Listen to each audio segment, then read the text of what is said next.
बच्चों, कैसे हैं आप लोग? आशा करती हूँ कि आप सभी अच्छे हैं। बच्चों, शुरू करते हैं आज का अध्याय कहानी लेखन। तो आइए जानते हैं कि कहानी कैसे लिखा करते हैं।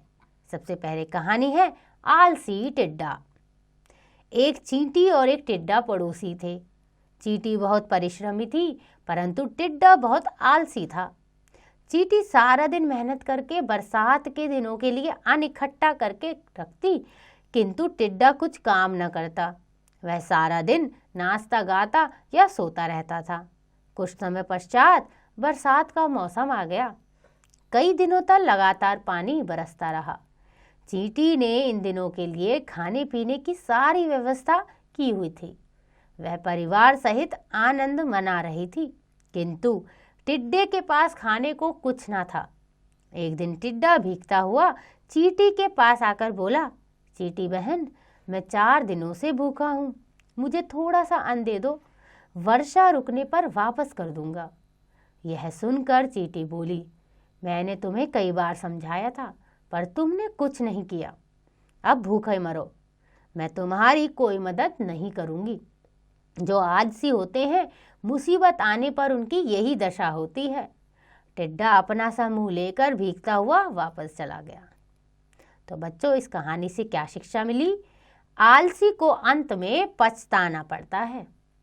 इसीलिए हमें आलस नहीं करना चाहिए, निरंतर काम करते रहना चाहिए।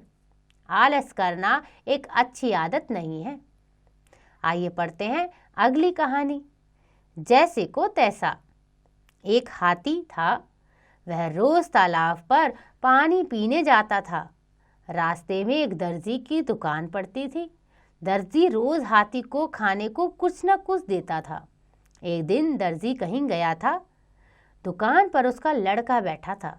रोज की तरह हाथी उसकी दुकान पर रुका, मगर लड़के ने उसे खाने की वस्तु ना देकर उसकी सूंड में सुई चुभा दी। हाथी को बहुत क्रोध आया, यानी गुस्सा आया, परंतु वह चुपचाप वहां से तालाब पर चला गया।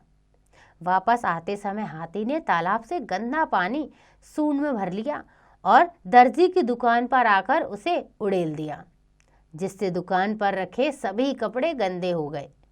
लड़के को अपनी गलती का एहसास हुआ, लेकिन अब बहुत देर हो चुकी थी। तो बच्चों, इस कहानी से क्या शिक्षा मिली? जो जैसा करता है वैसा फल पाता है। इसीलिए हमें बुरा काम नहीं करना है, क्योंकि अगर हम बुरा काम करेंगे तो हमारे साथ भी बुरा ही होगा।